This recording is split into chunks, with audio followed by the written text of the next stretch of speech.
Hello, हो बोला ना. हो ठीक आहे.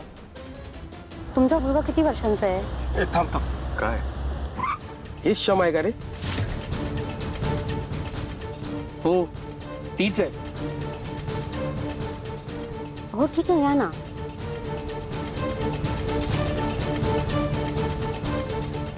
आपण कधीही करू शकतो. सुशीला वहिनी,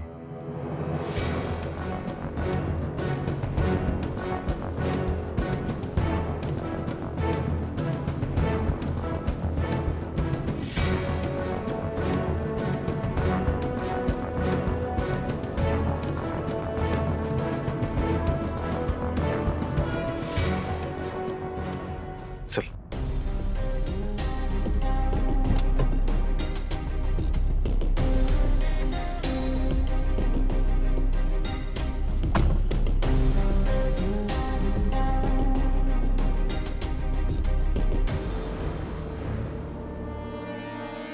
ताई, हां, मी नंतर करते.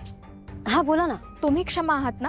हो, मी क्षमा. ताई, मला जरा तुमच्याशी महत्त्वाचं बोलायचंय. जरा 2 मिनिटं थांबता का? हो, पण मी नाही ओळखलं तुम्हाला. आपण याआधी भेटलोय का? आणि तुम्हाला माझं नाव कसं माहिती? ते मी सांगते तुम्हाला नंतर. मी ओळखते ना तुम्हाला. अच्छा, मी इथेच गुरुकुलात असते म्हणून तुम्ही मला कदाचित ओळखत असाल, पण मी खरंच ओळखलं नाहीये तुम्हाला. त्यांना राहू देत, पण मला तरी ओळखतेस ना क्षमा?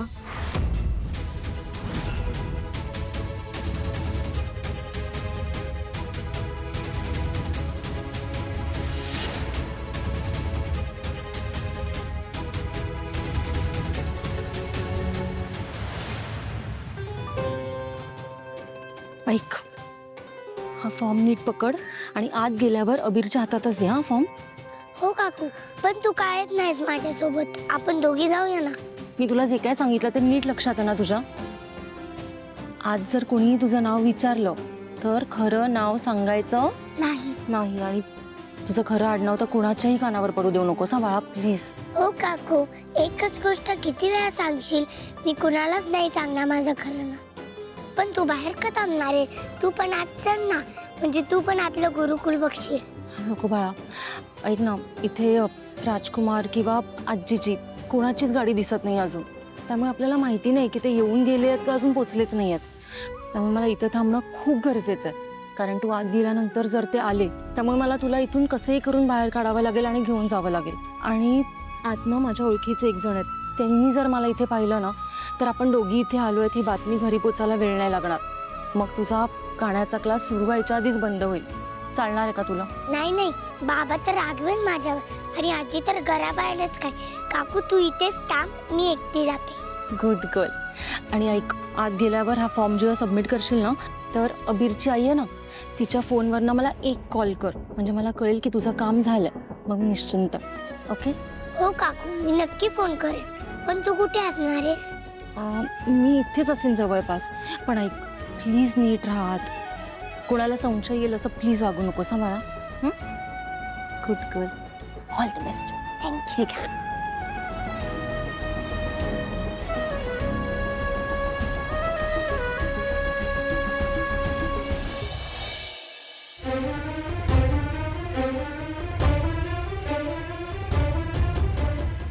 क्षमाताई, समजून घ्या ना वसंतदादांना. हे बघा, चुका माणसांकडनंच होतात, तशी त्यांच्याकडनं ही चूक झालीच आहे. आम्ही नाही म्हणतच नाही आहोत, पण क्षमाताई, नवरा बायकोंनीच एकमेकाला सांभाळून घेतलं पाहिजे ना. हो, मला माहिती आहे तुम्ही या अगोदरही त्यांना खूप वेळा सांभाळून घेतलंय. अहो, पण तुमच्या मुलाचा तरी तुम्ही दोघांनी विचार केलाच पाहिजे ना. त्याला सुद्धा बापाची गरज आहेच की. क्षमाताई, हे बघा, वसंतदादांना त्यांच्या वागण्याचा पश्चाताप होतोय.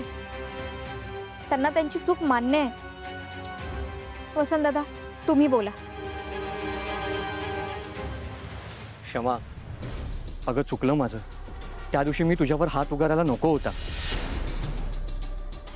अगं पण जे काही घडलं ते सगळं रागाच्या भरात घडलं. मला माझी चूक मान्य आहे आणि ती मी सुधारण्याचा प्रयत्नही करतोय. प्लीज मला माफ कर. आणि आपल्या घरीच आहे, प्लीज. घर? कुठलं घर आणि कोणाचं घर? ज्या घरात एका बाईच्या अंगावर हात पुकारला जातो ना, त्या घरात मी कधीच येणार नाही. तोंडाला येईल ते बोलतोस तू, अपमान करतोस माझा, शिव्या देतोस मला. तूच सांग, अशा घरात मी कसं यायचं? रागाच्या भरात घडलं जे काही घडलं ते माझ्याकडून. तुम्ही फक्त हात उगारलात म्हणून मी घर सोडून आले असं वाटतंय का तुम्हाला? तुम्ही कायम तुमच्याच आईची बाजू घेत आलात. मी बरोबर असूनही मला कधीच समजून घेतलं नाही. माझं काही अस्तित्व नव्हतं का त्या घरात? आई म्हणेल तीच पूर्व दिशा होती तुमच्यासाठी. बायको म्हणून माझं मत कधी विचारलेत का तुम्ही? मला तुमच्या घरात तुमच्या आईची गुलामी सहन करायला आणलं होतं का तुम्ही? लेट का होईना, पण शहाणपण आलंय मला. तुमच्यासारखा आईच्या तालावर नाचणारा नवरा नकोय मला. तुमचा आणि माझा आता काहीच संबंध नाहीये. मला माझं आयुष्य माझ्या पद्धतीने जगू द्या. माझा मुलगा आणि मी तुमच्या शिवाय सुखी आहोत. त्यामुळे प्लीज तुम्ही तिथे पुन्हा तमाशा करायला येऊ नका. माझी नोकरी जाईल तुमच्या अशा तमाशामुळे. मी हात जोडते तुमच्या समोर. मला माझं आयुष्य जगू द्या.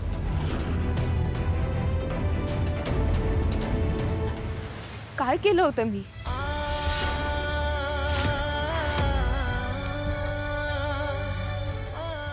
काय चुकीचं बोलले होते? मला वहिनींची काळजी वाटत होती हो. मला बघवत नव्हती त्यांची ही अवस्था. त्यांना जर सत्य सांगितलं नसतं ना तर त्या वेड्या झाल्या असत्या. म्हणून माझं इतकंच म्हणणं होतं की आपण त्यांना सत्याची जाणीव करून देऊयात. पण नाही, कुणाला माझं काही ऐकायचंच नव्हतं. सगळ्यात मोठा नकार तुमच्या आईंचाच होता. नको नको ते बोलल्या मला.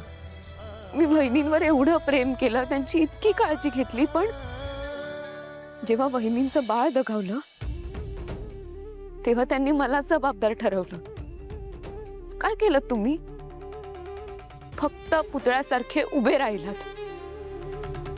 तुमची आई चुकीची आहे हे माहीत असताना सुद्धा तुम्ही फक्त ऐकत राहिलात. स्वतःच्या बायकोवर एवढा मोठा आरोप असताना तुम्ही काहीच बोलला नाही सारंग. आणि जेव्हा मी माझी बाजू मांडत होते तेव्हा तुम्ही माझ्यावर हात उगारलात. स्वतःच्या बायकोवर हात उगारलात.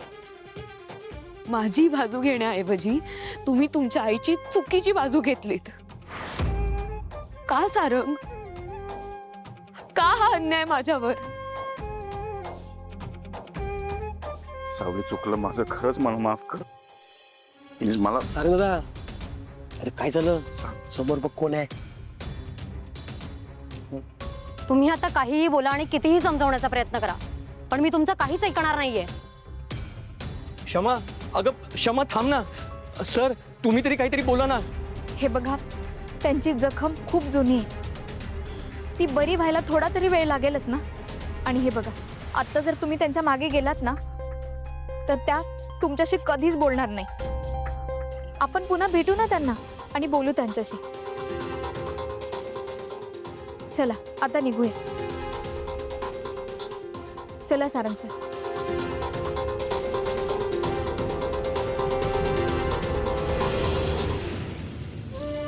दादा काय झालंय? ठीक आहे ना?